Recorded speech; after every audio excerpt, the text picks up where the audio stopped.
అనుకుంటే పెద్ద పెద్ద సేవకులు అనుకుంటే ఏలూరులో మీటింగ్ పెడతామని నెల రోజుల నుంచే మైకులు కట్అవుట్లు అన్ని మోగుతారు. ఎక్కుతానంటారు దాన్ని. ఆయనకి ఇక్కడ చుట్టాలు ఎవరైనా ఉన్నారు? ఇక్కడ వాళ్ళ బంధువులు ఎవరైనా ఉన్నారా? అవునా కాదా? ఎక్కడి నుంచో ఒక పెద్ద సేవకుడు వస్తున్నాడంటే దాని అర్థం ఏమిటి? అనేక ఆత్మలు ఎక్కడ దారి తప్పిపోయి ఉన్నాయో వాటిని సరిచేయటం కోసం వస్తారంట ఆ మీటింగ్కి.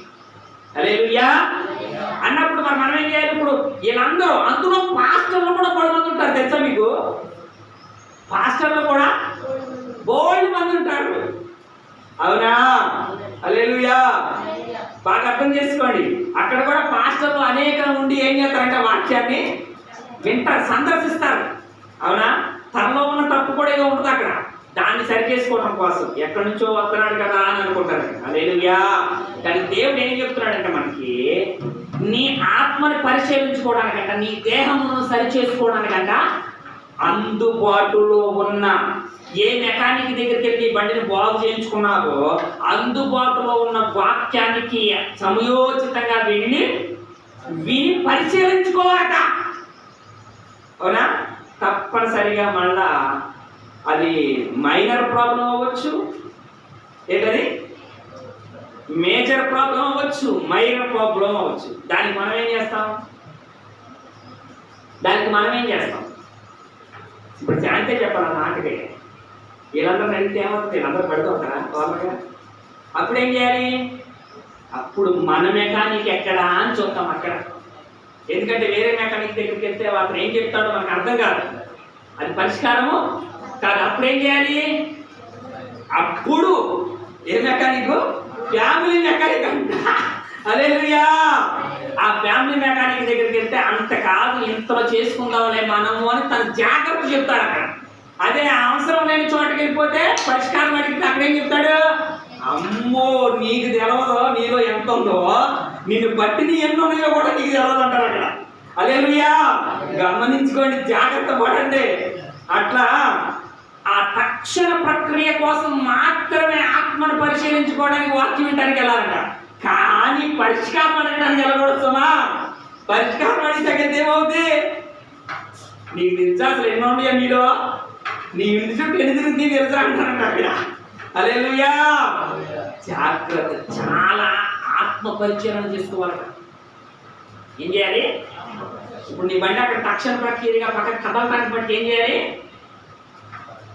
తప్పనిసరిగా ఏం చెప్పినా వినాలి, అనుకోవాలట. అది మాత్రం చేయించుకుని అక్కడికి వెళ్ళిపోవాలట.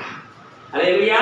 అలాగే దేవుడు ఏం మాట్లాడుతున్నాడో మంచివాడిలోనూ మాట్లాడతాడు, ఎర్రివారిలో నుండి కూడా మాట్లాడతాడు. దేవుడు ఏం చేయాలి? అప్పుడు వాక్యం అనే జ్ఞానంలో కలిగిన నిర్ణయాన్ని పరిశీలించుకోవాలి. పరిశీలించుకుని ఏం చేయాలి? దేహాన్ని సిద్ధపాటు కలిగి నడక ప్రపంచం మీద నడిచే రీతిగా ఉండాలి. హల్లెలూయా. ఏం చెప్తున్నాడు అక్కడ? చదవండి. వారి క్రియలను ఆయన తెలుసుకొనుచున్నాడు. చిక్కు పెట్టాడండి. చిక్కు తెలుసా నీకు? చిక్కు అంటే మెమరీ కార్డ్ పెట్టాడా మీ మెదడులో? ఎలా చూస్తున్నాడు ఆయన? ఎలా చూస్తున్నాడు? మీ క్రియలను ఆయన ఎలా చూస్తున్నాడు? ఇదేంటి మాట్లాడండి, చదవండి ఒకసారి, అందరూ చదవండి. ఆయన తెలుసుకొనుచున్నాడు. రాత్రి యందు మేలు పొందుకోవాలని సన్నిధిని ఆశ్రయిస్తే అద్భుతాన్ని చూడగలము. ధిక్కరించిన క్రియలు మీరు లోకంలో చేసిన ఎడల ఆయన ఏం చేస్తారట? ఎప్పుడట? కొంచెం పైన చదవమ్మా అక్కడ.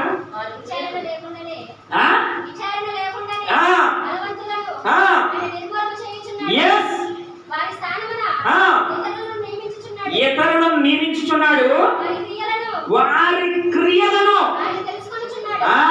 గౌచిన నిర్మించేశాను కదా ఊరుకోవట్లేదు. ఆయన విడిచిపెట్టేట్లా ఏం చేస్తున్నాడు? తెలుసుకొనుచున్నాడు, పరిశీలిస్తున్నాడు. పరిశీలించి ఏం చేస్తున్నాడు? రాత్రి యందు నా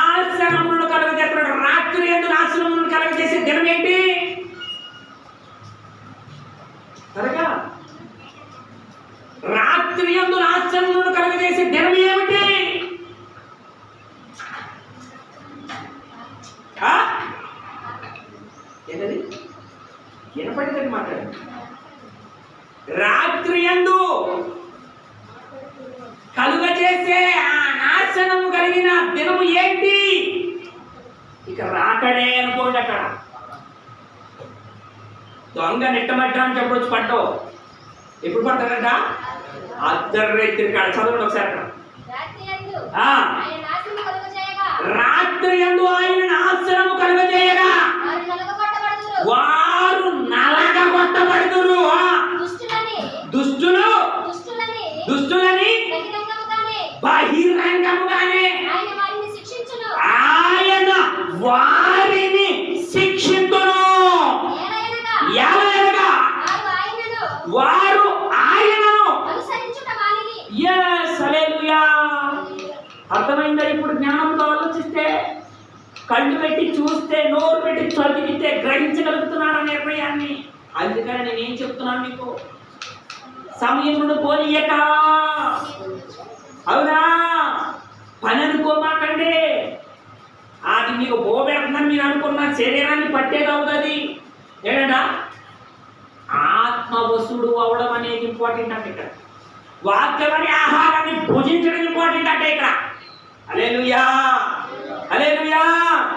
తిన్నవాడు ధన్యుడా, తినడవాడు ధన్యుడా అంటే తినడవాడే ధన్యుడట. తిన్నవాడికి కలిగేది రాగమంట, తినడవాడికి కలిగేది వస్తే కొద్దిసేపు నీరసమే కానీ సత్తువు కలిగిన దేహంగా ఉంటుందట. హల్లెలూయా, హల్లెలూయా. కీర్తన, యెహోవా